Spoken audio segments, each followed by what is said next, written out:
సర్వాధికారి అయిన దేవునికి అతి త్వరలో రానున్న యేసుక్రీస్తు మహారాజ్కి స్తుతియు మహిమ ఘనత తరతరములకు యుగ యుగములకు ఎల్లవేళలా కలుగును గాక.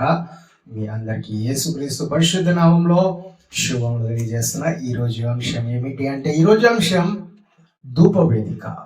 మనం చూస్తాము, ఎప్పుడైనా మనం ధూపము పెట్టినప్పుడు లేకపోతే పొగను మనం చూస్తే, ధూపాన్ని లేకపోతే పొగను మనం చూస్తే ఏంటండి, అది పైకి వెళ్తుంది. అది ఎప్పుడు కిందకి పడదు. బరువైన వస్తువులు ఏంటంటే పడిపోతాయి, కానీ పొగ ఏంటంటే పైకి వెళ్తుంది. అది పడే ప్రార్థనలు కాదండి, అది పైకే వెళ్తూ ఉంటాయి.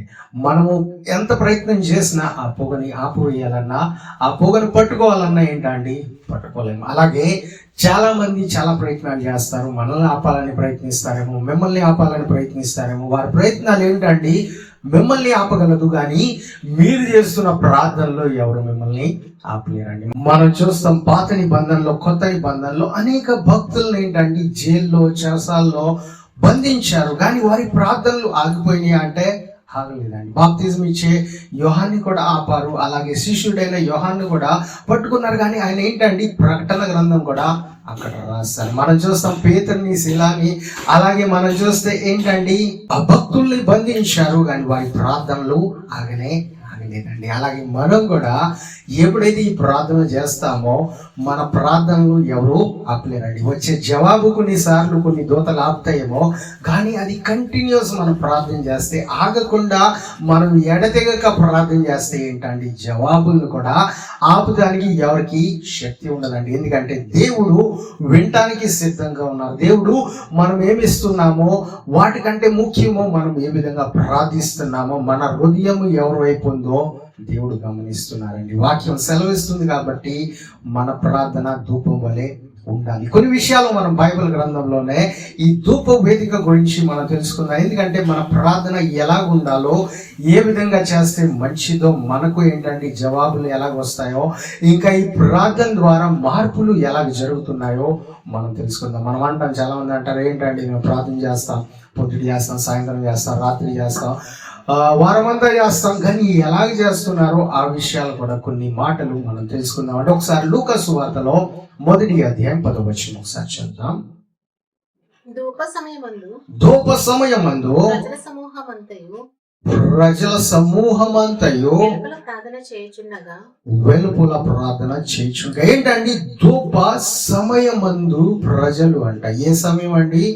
ధూప సమూహం అంటే ఏంటండి, వీరు ఈ ధూపానికి ఒక సమయం పెట్టారు. అంటే మన ప్రార్థనకు సమయం ఉందా అంటే, ప్రార్థన చేస్తాం ముఖ్యం, కానీ సమయం ముఖ్యమా అని చాలా మంది అనవచ్చు. కానీ పాత నిబంధనలో ఏంటండి, ఆ పాత నిబంధనలో చేశారు, మనం చేయాలా అంటే మనం ఒక సమయాన్ని నిర్ణయించుకోవాలండి. ఎందుకంటే మనం ఆ టైం టు టైం మనం అదే టైంలో ప్రార్థన చేస్తే ఆ టైం ఏంటంటే మన కొరకే సిద్ధంగా ఉంటాయి. ఆ సృష్టి అంతా వెయిట్ చేస్తుంది, ఏంటి ఈ సమయంకి ఈ భక్తుడు రాలా, ఈ కుమార్తె రాలేదు, ఈ కుమారుడు రాలేదని ఎదురు చూసే విధంగా ఏంటంటే మనం ఒక ఫిక్స్ టైమింగ్ చేసుకోవాలి. మార్నింగ్ తెల్లవారిన 5ంటికి కావచ్చు, 4ంటికి కావచ్చు, 6ంటికి కావచ్చు, 7ంటికి కావచ్చు, ఏ టైం అయినా మనం ఒక ఫిక్స్ సమయం పెట్టుకోవాలి. అది 1 నిమిషం 2 నిమిషాలు కాదండి, అది గంట 2 గంటలు కంటిన్యూస్ ప్రతిరోజు అదే సమయానికి చేసే వారంగా మనం ఉంటే ఏంటంటే ఆ ప్రార్థన బలంగా ఉంటుంది. ప్రజలు బయట ఉండి ఏం చేస్తున్నారండి,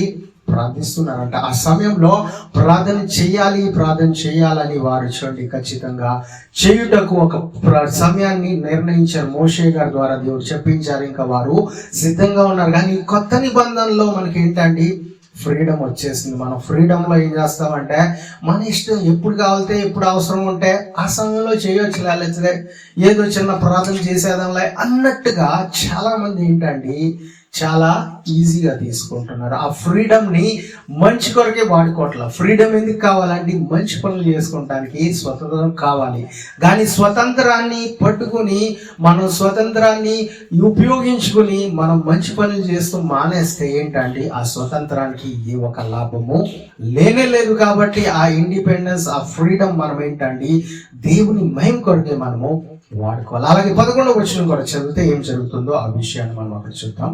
ప్రభువు దూత ప్రభుదూత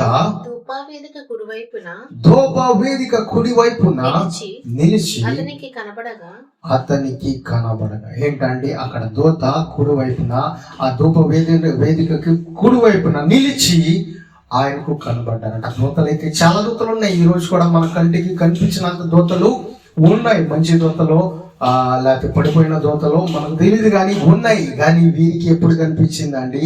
ఆ ధూప వేదిక సమయంలో ఆ ఏంటండి ధూప సమయము ఏదైతే నిర్ణయించారో ఆయన, అంటే అక్కడ జకరయ్య గారు ఆయన వెళ్ళి ఆ సమయాన్న అక్కడ ఏంటండి వాటిని వెలిగించే సమయంలో అక్కడ దూత కనిపించారంట అండి. మనము దూత కనిపించకపోయినా మనకేంటండి దూతలు చేసే పనులు మనకు కనిపించాలంటే మనం కూడా ప్రార్థన చేయాలి. మనం కూడా ఆ సమయాన్ని నిర్ణయించాలి. మనం ఒక రోజు కాకపోతే రెండో రోజు కాకపోతే మూడవ రోజు కనిపించే విధంగా ఏంటండి దూతలు మన కొరకే చేసే కార్యాలు. దేవుడు వారికి ఆజ్ఞాపించిన వారి పనులు వారు చేస్తున్నారు. కానీ మనం ఏంటండి నెగిటివ్గా ఆలోచిస్తాం. కొన్నిసార్లు మన మేలు కొరకే వచ్చిన వారిని మనము దూషిస్తూ ఉంటాం. మన గురించే మేలు చేయాలని అనేకులు ప్రయత్నిస్తారు. కానీ మన ఆలోచన ఏంటండి వారి కొరకే వేరే విధంగా ఉంటాయి. కాబట్టి దేవుని వాక్యం ఏ విధంగా సెలవిస్తుందో మనం ఆ విధంగా నడిస్తే ఏంటండి మనం దేవుని చిత్తాన్ని తెలుసుకుంటాం. ఎప్పుడైతే మనం దేవుని చిత్తాన్ని తెలుసుకుంటామో, దేవుని నిర్ణయాన్ని తెలుసుకుంటామో, మనం వెళ్ళవలసిన మార్గం ఏంటండి కరెక్ట్గా వెళ్తుంది. మన విశ్వాసం కూడా కరెక్ట్గా ఉంటుంది. ఒకవేళ మనం నిజంగా వారు ఎందుకు వచ్చారో తెలుసుకోకుండా మనం ఒకవేళ ప్రయోగించామనుకోండి, మనం చూస్తే సైన్యములకు అధిపతి అయిన దేవుడే అక్కడ నుంచి ఏంటంటే యెహోషువతో మాట్లాడితే యెహోషువ అడుగుతున్నారు, మీరు మా పక్షాన ఉన్నారో వారి పక్షం. అప్పుడు ఆ ధూప ద్రవ్యములకు పొగ పరిశుద్ధుల ప్రార్థనలతో కలిసి దూత చేతిలో నుండి పైకి లేచి దేవుని సన్నిధిని చేరను. మనం ఏంటంటే ఈ లోకంలో అనేక పోస్టులు ఉంటాయి. టైంకి రావు, కొన్ని రావు. అది వచ్చే పోస్టులు చాలా స్పీడ్ అంటారు, మహా స్పీడ్ అంటారు, ఇదేదో చెబుతూ ఉంటారు, ఎక్స్ప్రెస్ అంటారు.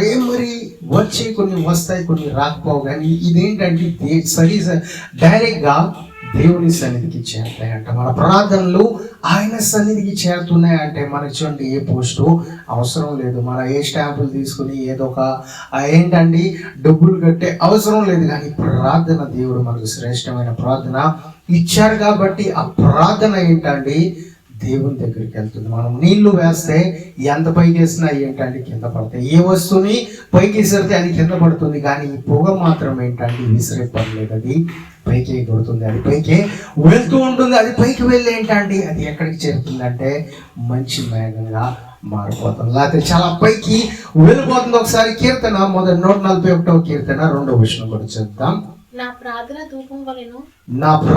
ధూపం వలెను నేను చేతులెత్తుట సాయంకాలపు నైవేద్యం వలె నీ దృష్టికి అంగీకారములగును గాక. అంటే అది చేరిపోయిన తర్వాత ఆ పోస్ట్ వచ్చిన తర్వాత చాలా మంది ఏంటండి అది రిజెక్ట్ చేస్తారు, ఇది మాకు వద్దు అని పంపించేస్తుంది, రిటర్న్ వెళ్ళిపోతాయి. అలాగే దేవునికి అంగీకారం అయ్యే విధంగా మన ప్రార్థనలు ఉండాలండి. మనం ప్రార్థన చేస్తున్నాం, వెళ్ళిపోయినది కదా దేవుడు చూసుకుంటారులే అని మర్చిపోవడం కాదు. మళ్ళీ రెండో రోజు వచ్చి నిజంగా చేరిందా లేదా అని మనం ఏంటండి ప్రార్థనకు అంగీకారం జరిగిందా లేదని దేవుని సన్నిధిలో మళ్ళీ ఎదురు చూడాలి, కనిపెట్టుకోవాలి. మనం ఏంటంటే ఈ రోజుల్లో ట్రాకింగ్ నెంబర్లు వచ్చేస్తాయి. ఏదో కొరియర్ పంపించామంటే వెళ్ళిపోయిన తర్వాత ట్రాక్ చేస్తూ ఉంటారు, ఎంత దూరం వెళ్ళిందో, ఎక్కడ ఆగిపోయింది, ఎందుకు ఆగిందో ఫోన్ చేసి కనుక్కుంటారు. అక్కడి నుంచి దాన్ని ప్రొసీడ్ చేయండి, ఎందుకు ఆపివేశారని అడుగుతుంటారు. కానీ ప్రార్థన విషయంలో ఎవరో అడగరండి, ఎందుకంటే ట్రాకింగ్ నెంబర్ లేదు అనుకుంటారు, లేకపోతే వారికి ఇంకా తెలియదు అనుకుంటారు. కానీ బైబిల్ తెలిస్తే, మనం బైబిల్ ఓపెన్ చేస్తే వాటిలో మనకి ఏంటంటే ట్రాకింగ్ నెంబర్ దొరుకుతుంది. మన భక్తులు గురించి దేవుడు ఎవరి గురించి అయితే చూపిస్తారో వారి జీవితాల ద్వారా మనకు అర్థమవుతుంది దేవుడు ఏం చేయబోతున్నారు. ఆ లేఖనాలు ఎవరంటే దేవుడు రాయించిన లేఖనాలు ఎవరు వీటిని బ్రేక్ చేయలేరంట, ఎవరు వీటిని విడగొట్టలేరంట. అది ఒకసారి స్టార్ట్ అయిందంటే అది ముగింపు వరకు దేవుడు నడిపిస్తారు. ఎస్తేరు గారిని చూస్తే వివాహాలు ఆగిపోయిన వారు ఒకవేళ ఎస్తేరు గారి గురించి చదువుతున్నారంటే చూడండి, దేవుడు ఆ విధంగా రాజులతో సంబంధం తీసుకొస్తారు. లేకపోతే ఎవరైతే ఉద్యోగాల గురించి వేడి చేస్తున్నారు, ఉద్యోగాలు లేవు అని బాధపడుతున్నారేమో, యోసేపు గారి గురించి ఎక్కువ చదవండి. వారి గురించి మనం ఎక్కువ చదివితే దేవుడు ఏ విధంగా ఆయన్ని పై స్థాయిలోకి నడిపించారు, పెద్ద ఉద్యోగాన్ని దయచేశారు, రాజుకున్న హోదానే ఆయనకి దయచేశారు, రాజుకే తండ్రిగా నిలిచాడంట ఈయన. ఆ విధంగా దేవుడు చేస్తారండి. ఏదో భక్తులు అయిపోయారు, వారి హిస్టరీ అయిపోయింది, ఇంకా చరిత్రలో అలాగే ఉండిపోయారు అనుకుంటాం. కానీ ఆ చరిత్ర, ఆ హిస్టరీ మళ్ళీ మనలో ఏంటండి రిపీట్ అవ్వాలి. అందుకని దేవుని వాక్యం ఏంటండి ప్రతిరోజు కొత్తగా ఉంటుంది. అది ఏంటండి పాతది అయిపోయి ఇంకా అది క్లోజ్ అయిపోవాలా. ఆ బైబిల్ ప్రతిరోజు ఎన్నో వేల మంది, లక్షల మంది, కోట్ల మంది ప్రతిరోజు ఏంటంటే ఈ పరిశుద్ధ గ్రంథాన్ని తెలుస్తున్నారు. అది మళ్ళీ స్టార్ట్ అవుతుంది. అది దేవుడు అన్నిటినీ లింక్ పెట్టారు. అది జరిగిపోయింది ఇంకా జరగదు అని కాదు, కానీ దేవుడు మళ్ళీ మళ్ళీ దాంట్లో నుంచి ఏంటంటే నూతన సృష్టిగా చేస్తూనే ఉన్నారు. మన కొరకే ఏదో మేలులు చేస్తూనే ఉన్నారు. కాబట్టి మనం కూడా ఎలా ఉండాలా అని ప్రార్థన చేయాలి. ఇంకా ట్రాకింగ్ బైబిల్లో చూడాలి దేవుడు ఏ విధంగా మాట్లాడుతున్నారు. ఎందుకంటే ఆ బైబిల్ ఏంటండి దేవుని వాక్యమే, ఆయన పలికిన మాటలే రాసి ఉన్నాయి, ఆయన చెప్పిన ఆజ్ఞ ప్రకారమే రాయించారు. మోషే ఏదో నా పిల్లల గురించి రాసుకుంటా, నా తండ్రి గురించి రాసుకుంటా, నా లవ్ స్టోరీ రాసుకుంటా, ఎలాగా నేను పరిచయం. ఈ రోజుల్లో సినిమాల్లో అవన్నీ కనిపిస్తాయండి. ఎవరికైనా ఏదన్నా చేయమంటే వారు ఏం రాస్తారంటే నాకు ఇష్టమైంది పొద్దుట లెగ్గానే నాకు ఏంటండి ఈ పూరి బాజీ ఇష్టమో, లేకపోతే నాకు ఇడ్లీలు ఇష్టమో, అవన్నీ రాసుకుంటారు. కానీ దేవుడు ఏంటండి ఆయనకి ఏమి ఇష్టమో అది రాయించారు. మనము తెల్లవారుగానే లేచిన వెంటనే ఏ విధంగా ఆయన్ని ప్రార్థించాలో, సాయంకాలపు నైవేద్యాలు ఎలాగా మనము అర్పించాలో అన్నీ మనకి రాయించారు. ఎందుకండి అది మన మేలు కొరకే. మనం కేవలం దేవుణ్ణి మహింపరుస్తున్నామంటే, దేవుణ్ణి స్తుతిస్తున్నామంటే మనకి ఏదో ఏంటంటే మేలు రాబోతుంది, ఏదో మంచి జరగబోతుంది, మన కొరకే ద్వారం తెరబోతుంది. అందుకనే దేవుడు ఏంటంటే సిద్ధపరిచారు. మనము ఏ ఒక పెద్ద అపార్ట్మెంట్లోకి వెళ్ళినా అక్కడ ఏంటండి వాచ్మెన్ ఉంటారు. వాచ్మెన్ ఏంటండి ఆయన ఎంట్రీ చేయమంటే మనం చేయకుండా వెళ్ళిపోతే ఏమవుతుందండి అది మనం ఒక దొంగగా భావిస్తారు. మనం వినట్లేదంటే మనకు పర్మిషన్ లోపలికి ఉండదు. అదే విధంగా మనం కూడా దేవుడు ఇచ్చే ఆశీర్వాదాలు మనం పొందుకోవాలంటే, ఆయన ఇచ్చే స్వస్థత మనం పొందుకోవాలంటే, ఆయన ఇచ్చే అనేక మేలులు మనం పొందుకోవాలంటే ఏం చేయాలండి? మనం కూడా ముందుగా ప్రార్థన చేయాలి, అక్కడ ఎంట్రీ చేయాలి. మనము వస్తున్నా, నేను ఫలానా వ్యక్తిని యేసు నామంలో వస్తున్నా, యేసు ముద్ర పెట్టుకుని వస్తున్నా, యేసుక్రీస్తుని మహింపరుస్తూ వస్తున్నానని మనం ఏంటండి ఆయన పేరు ముందు పెట్టుకోవాలి. ఆ నామంలో మనం ప్రార్థించి వస్తే ఏం జరుగుతాయండి? మన కొరకే అనేక మంచి కార్యాలు జరుగుతాయి. మన కొరకే ఆ ద్వారము, ఆ భవనము, ఒక ద్వారాలు ఏంటండి తెరవబడతాయి. ఎందుకంటే మనము ప్రవేశించాలని, ఎందుకంటే మనము అక్కడికి వెళ్ళి అనేక వాటిని అనుభవించాలని. దేవుని భయం కొరకే ఏంటంటే దేవుడు అన్నింటినీ సిద్ధపరిచారు. మనము ఏదైనా తోటలో చూస్తే ఆదమవ్వ కొరకే అనేక వాటిని సిద్ధపరిచారు. కానీ ఆదమవ్వ ఏంటండి వద్దు అన్న వాటిని తిన్నారు. అలాగే మనం కూడా చాలా సార్లు ఏంటంటే మన కొరకే సిద్ధపరిచిన ప్రాంతాలకు వెళ్ళాం, మన కొరకే సిద్ధపరిచిన వాటినే మనము అడగము. కానీ వేరే వారి దగ్గర ఉంటే మన మైండ్లో ఏంటంటే ట్యూబ్లైట్ వెలుగుతుంది. అలాగే నాకు కూడా ఇల్లు ఉంటే బాగుండేది, అలాగే నాకు వాహనం ఉంటే బాగుండేది, అలాగే నాకు వస్త్రాలు ఉంటే బాగుండేవని ఏంటంటే వేరే వాళ్ళని చూసి నేర్చుకునే ఆ స్థితికి మనము చేరాం. కానీ బైబిల్ని చూసుకుని, బైబిల్లో దేవుడు ఏ విధంగా అందరిని హెచ్చించారో, దేవుని మహిమ కొరకే, దేవుని రాజ్యం కొరకే ఎలాగా అందరినీ వాడుకున్నారో ఆ విషయం చూడండి. మనం అబ్రాహాముని చూస్తే ఆ కనాన్ దేశం సిద్ధపరిచారు. కానీ అబ్రాహాము కేవలం ఆ కనాన్ దేశం గురించి ప్రయాసపడ్డారంటే కాదండి. ఆయనకి ఏంటంటే సంతానం కూడా దేవుడు ఇచ్చారు, ఆయనకి ధన సంపత్తి కూడా దేవుడు ఇచ్చారు, ఆయన కింద పనిచేసే వారిని కూడా అనేకుల్ని దేవుడు సిద్ధపరిచారు. ఇదండి దేవుని ఆశీర్వాదం. అలాగే మనం కూడా ఎప్పుడైతే అబ్రాహాం వలె మనము దేవుని మాట విని ముందుకు వెళ్తాము, మనం ఎప్పుడు యోసేపు వలె చూడండి ఆ దర్శనాన్ని చూసి దేవుని ప్రణాళిక చొప్పున నడుస్తామో, దేవుడు మన కొరకే కూడా చూడండి అన్ని అధికారాలు మనకు అనుగ్రహిస్తారు, ఈ అన్ని ఆశీర్వాదాలు మన కొరకే సిద్ధపరుస్తారు. అలాగే నిర్గమకాండము 25వ అధ్యాయం 6వ వచనం చదువుకున్నట్లయితే ఈ విధంగా అక్కడ తెలియజేస్తున్నారు. ప్రదీపమునకు తైలము, ప్రదీపమునకు తైలము, అభిషేక తైలమునకును పరిమళ ద్రవ్యముల ధూపమునకు సుగంధ సంభారములు తెలియజేస్తారు. ఏంటండి? పరిమళ ద్రవ్యములు ఏంటంటే ధూపమునకు సుగంధ సంభారాలు, సుగంధ సంభారములు. దేవుని వాక్యం చూడండి, చాలా క్లియర్గా చెప్తున్నాం. మనం చేసే ప్రార్థనలో ఏదేదో జాయిన్ చేసుకోకూడదు. మనము సుంకరి ప్రార్థన, అలాగే మనము ఫరిసీల ప్రార్థన, ఫరిసీయుడు చేసిన ప్రార్థన విన్నామండి. ఆ సుంకరి ప్రార్థనలో ఏంటండి, తగ్గింపు కలిగిన ప్రార్థన ఉంది.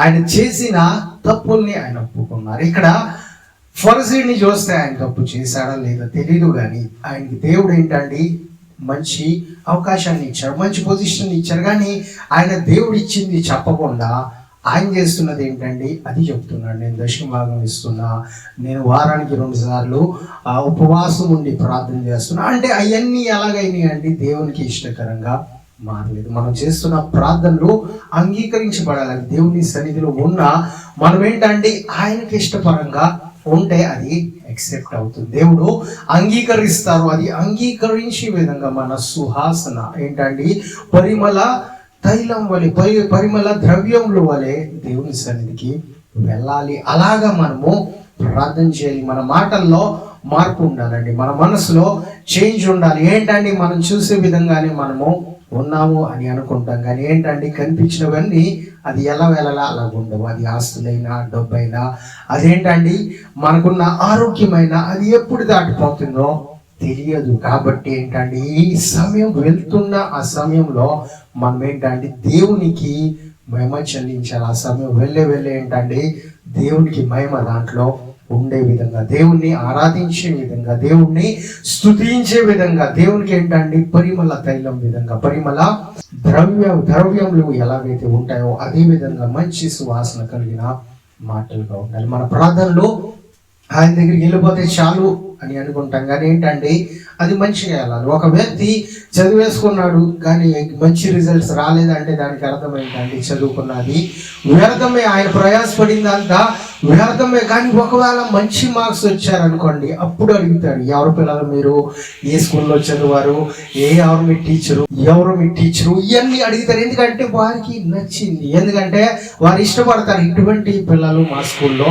చదివారా, ఇటువంటి పిల్లలు మా ఊర్లో ఉన్నారా, ఇటువంటి పిల్లలు మా స్కూల్లో ఉన్నారా, లేకపోతే మా చర్చ్లో ఉన్నారా అని అడుగుతారండి. ఎందుకంటే వాళ్ళు చేసిన పని మంచిగా ఉంది. మనం కూడా ఏంటంటే ఏదో చేసాంగా ప్రార్థన అయిపోయింది సరిపోతుందని కాకుండా మంచి మాటలతో, దేవునికి ఇష్టమైన మాటలతో భక్తులు ఏ విధంగా ప్రార్థన చేశారో మనం చూస్తే దావీదు కీర్తనలోనే అనేక ప్రార్థనలు రాశారు ఆయన. ఎందుకంటే మనం నేర్చుకోవాలని, ఆయన మర్చిపోతారని కాదు కానీ మనం నేర్చుకోవాలి. అనేకులు దేవునికి ఇష్టకరంగా, దేవుని ఆత్మలు నింపబడి ఆయన చేసిన ప్రార్థనలు మనం కూడా తెలుసుకోవాలి, మనం కూడా ఆ విధంగా ప్రార్థించాలని. ఈరోజు మనం ప్రార్థన నేర్చుకోవడానికి ఏదో కోర్స్ చేసే అవసరం లేదు, కానీ బైబిల్ చదివే అవసరం ఉందండి. ఆయన పరిశుద్ధాత్మ సహాయం మనకు అవసరమై ఉన్నది. ఎప్పుడైతే అటువంటి ప్రార్థనలు మనం చేస్తామో దేవునికి ఏంటంటే ఇష్టంగా ఉంటాయి, దేవుడు సంతోషపడతారు. ఇంకా మన ప్రార్థనలకు జవాబు కూడా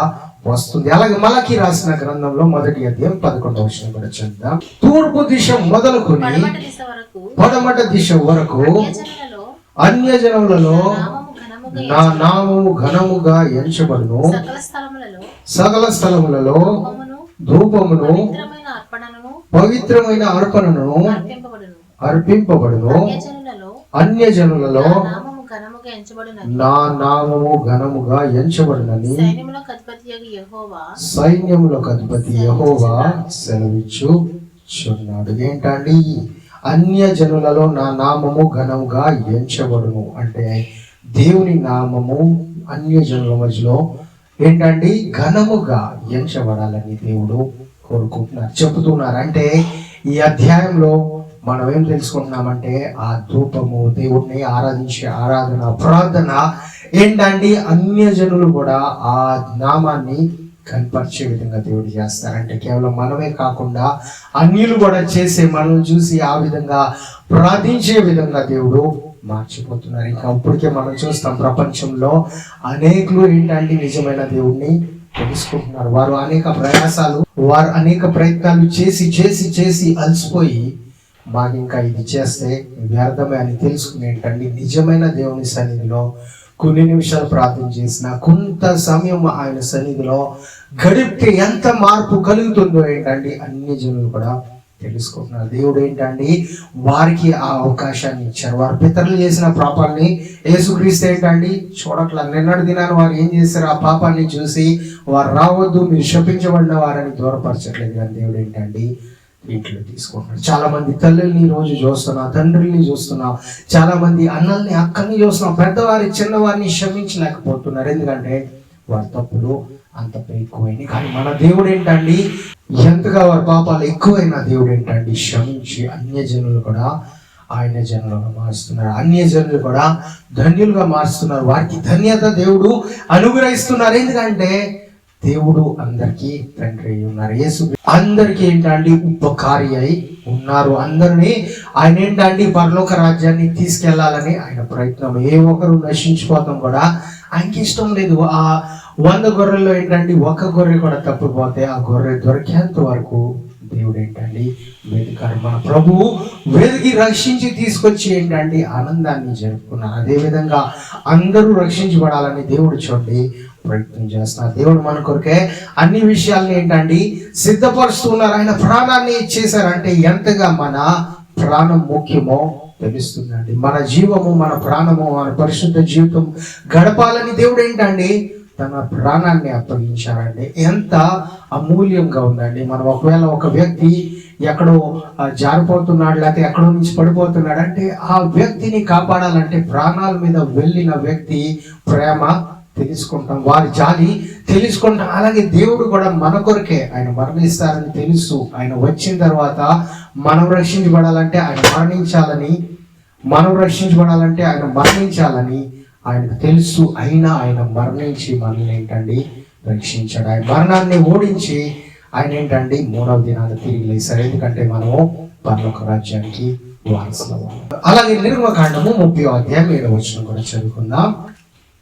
అహరోను ప్రతిదినము ప్రొద్దున దాని మీద పరిమళ ద్రవ్యములు ధూపము వేయవలెను. అతడు ప్రదీపములను చెక్కపరిచినప్పుడు దాని మీద ఆ ధూపము వేయవలెను. ఎప్పుడు అండి ఈ ధూపము ఎప్పుడు వెలిగించాలంటే ప్రతిరోజు పొద్దున్న. అంటే ఒక రోజు కాదు. మనం చేసే ప్రార్థనలో ధూపం వల్లే దేవుని సన్నిధికి వెళ్ళాలంటే ఒక రోజు కాదు. అంటే ఏంటండి ప్రతి ఉదయాన్న ప్రతిరోజు మార్నింగ్ ని మనం చేయాలంటే మధ్యాహ్నం ప్రార్థన మానేయాలంటే చేయాలి. కానీ ఇది ముఖ్యంగా తెల్లవారి నుంచే మనం ఏంటండి ఆ ప్రార్థనలు ప్రారంభించాలి. అది కొన్ని నిమిషాలు కాకుండా కొన్ని గంటలుగా మారాలి. అది ఏదో ఒక చిన్న ప్రార్థనగా లేచి కొత్త రోజుని మాకు ఇచ్చారు దేవా అని ఆమెనని చెప్పి వెళ్ళిపోవడం కాదు. కానీ ఆ దినమంతా దేవుడు ఎలా నడిపిస్తారో, దేవుడు చేసిన మేలులు మనం ఏంటంటే తెల్లవారి నుంచే ప్రారంభించాలి. ఆయన మయంపరిచే విధంగా మన ప్రార్థనలు ఏంటంటే కేవలం అడిగే విధంగానే కాకుండా ఆయన చిత్తాన్ని తెలుసుకునే విధంగా కూడా మన ప్రార్థనలు ఉండాలండి. ఇంకా ఆయన చేసిన మేలులు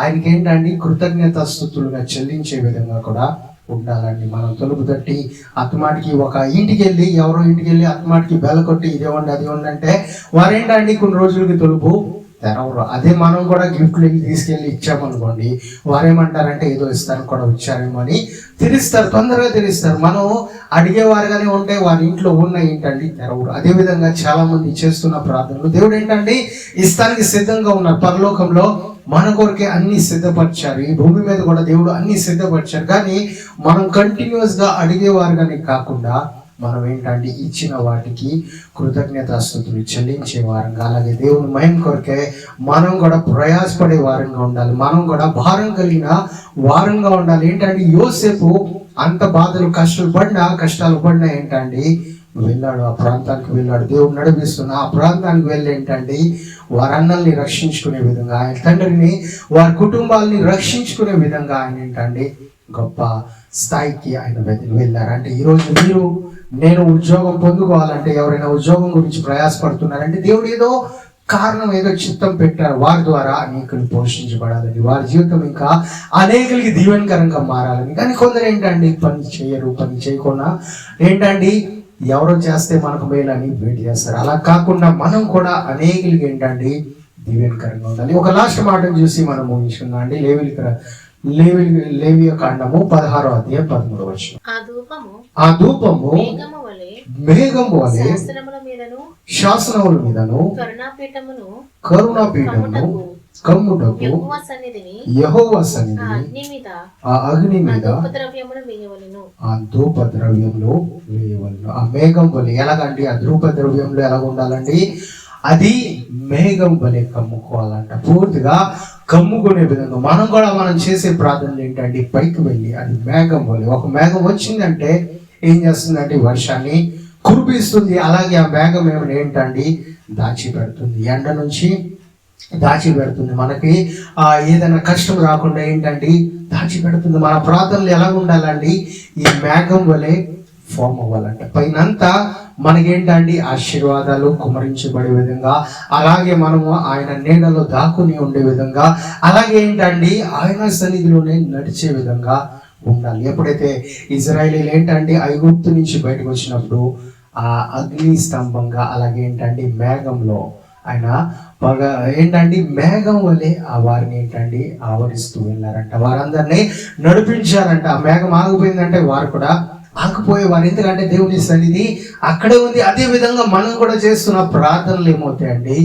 మేఘం వలె కమ్ముకుంటాయండి. మేఘం వలె మన మీద ఏంటండి ఉంటాయని చెప్తున్నారు. కాబట్టి మన ప్రార్థనలో ఆ విధంగా అవ్వాలంటే మనం చేసిన ప్రార్థనలు మనమే విని భయపడే విధంగా ఉండకూడదండి. ఎవరికో మెయిల్ చేసే విధంగా. చాలా మంది ఏంటంటే ఫోన్లో మాట్లాడేస్తారు, లేకపోతే ఫ్రెండ్స్ ఏదేదో మాట్లాడేస్తారు. అదే రికార్డింగ్ వారికి వినిపించారనుకోండి భయపడతారు. ఎందుకంటే వారు అనేక నెగిటివ్ మాటలు వారి గురించి చెప్తారు, లేకపోతే ఏదేదో చెప్తూ ఉంటారు. కానీ మనం ప్రార్థన రికార్డింగ్ మనం విని భయపడే విధంగా ఉండకూడదండి. అందరినీ వినిపించి వినండి నేను ఎటువంటి ప్రార్థన చేశానో అటువంటి విధంగా మన ప్రార్థనలు ఉంటే ఏంటంటే దేవుడు మనకు ఆశీర్వాదాలు ఇస్తారు. దేవుడు మనల్ని ఆయన రాజ్యంలో ఇంకా ఎత్తైన స్థాయిలోకి నడిపిస్తారు. ఎందుకంటే దేవుడు చూస్తున్నారు. అంటే మనము ఎవరో వినట్లేదుగా మన ప్రార్థనలని ఏదో విధంగా కాకుండా ఎవరికో ఏంటండి ఎవరు ఏదో అనుకుంటారులే, ఏదో జరుగుతుందిలే, వారు ఎలాగున్నారు అలాగున్నారని వారి గురించి కాకుండా వారు మారే విధంగా మనం ప్రార్థన చేసి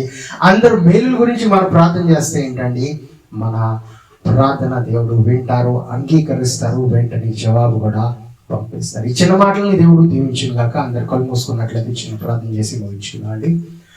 స్తోత్రం నాయన, వందనాలు వేస్తాయా. ఈరోజు ఈ వాక్యం ద్వారా మా అందరితో మాట్లాడారు. మీ వాక్యం ప్రభావం మీ ప్రియజనులు ఎవరైతే విన్నారు, చిన్నవారు పేదవారు అందరినీ దీవించండి, ఆశీర్వదించండి. ఆ ప్రార్థన కరెక్ట్ టైంలో మేము ఒక సమయాన్ని నిర్ణయించి చేసుకునే విధంగా మా అందరికీ సాయం తెచ్చేయండి. ఆ ప్రార్థనలు ప్రభా కంటిన్యూస్ గా మేము చేసి మీ నామాన్ని భయపరిచే విధంగా సాయం తెచ్చేయండి. ఈ లోకంలో ఏది సంపాదించినా ఏది సంపాదించకపోయినా ప్రభా మీ సన్నిధిలో మీ నుండి ప్రభా ఒక పేరును పొందుకుంటే, మీ నుండి ప్రభా ఒక దీవెన పొందుకుంటే, మీ నుండి ప్రభా మంచి అభిషేకాన్ని పొందుకుంటే మాకు చాలు. మీ రాజ్యం కొరకే వాడుకోండి, అందరినీ దీవించండి. ఎవరైతే అనారోగ్యంగా ఉన్నారో ఈ క్షణంలో వారికి స్వస్థ వచ్చుగాక, తల నుంచి కాలు వరకు ప్రతి అనారోగ్యం పోనుగా కానీ ప్రార్థన చేస్తున్నారు. ఎవరైతే రియాక్ట్ అవ్వలేకపోతున్నారో, ఎవరైతే ప్రభా బాడీ పని చేయట్లేదో, ఎవరైతే శరీరం ప్రభా సచిన స్థితిలో ఉంది ప్రభా వారందరి జీవాన్ని తెచ్చండి. మెదిలే విధంగా మిమ్మల్ని ఆరాధించే విధంగా మంచి ఆరోగ్యం శక్తి వలాన్ని అందరికీ అనుగ్రహించమని కోరుతున్నాయి. ఎవరైతే ఉద్యోగాల గురించి వెయిట్ చేస్తున్నారో మంచి ఉద్యోగాలు వారికి అనుగ్రహించండి. వివాహాల గురించి ఎదురు చూస్తున్నారో మంచి సంబంధాలు వారికి తెచ్చేయమని కోరుతున్నాం. మంచి వివాహం ప్రభా అతి త్వరలో జరిగే కృపను అనుగ్రహించండి. వివాహం జరిగే పిల్లలు లేని వారికి ప్రభా గర్భఫలాన్ని యేసు నామంలో ఇదే సంవత్సరంలో వారు పొందుకొందురుగా కానీ ప్రార్థన చేస్తున్నాం. మీరు అనుగ్రహించండి, కృపను తెచ్చేయండి. అందరూ ఇంట్లో ప్రభా మీ ప్రార్థన వేదిక ఉండటానికి సాయం తెచ్చేయండి. మీరే ప్రేయర్ ఆల్టర్ వారి ఇంట్లో ఉండడానికి సాయం తెచ్చేయమని కోరుతున్నాం. మీరే ధూప వేదిక ప్రభా వారి ఇంట్లో కట్టమని, ఆ ప్రార్థన ప్రభా వేదిక వారి ఇంట్లో కట్టమని కోరుతూ మీరే వారికి సాయం తెచ్చేయండి. అందరికి తోడుగా ఉండి అందరికి మీరే సాయం తెచ్చేసి బలపరిచి నిలబెట్టమని కోరుతూ ఈ ప్రార్థన యేసుక్రీస్తు అతి పరిశుద్ధ నామములో అడిగి వేడుకున్నాం పరమ తండ్రి. Amen. Thank you. God bless you. మా మొదటి ఆరాధన లూనావాల యందు ప్రతి ఆదివారం 10:30 గంటల నుండి 1:30 వరకు జరుగును. అలాగే రెండవ ఆరాధన నెరూలులో 5 గంటల నుండి 6:30 గంటల వరకు జరుగును. మా మూడవ ఆరాధన ఆన్లైన్ యందు 8 గంటల నుండి 10 వరకు జరుగును. మా వివరముల కొరకు మా యొక్క ఫోన్ నెంబర్ని కాంటాక్ట్ అవ్వాల్సిందిగా కోరుచున్నాం. మా ఫోన్ నెంబర్ 9819533763. దేవుడు మిమ్మల్ని దీవించునుగా.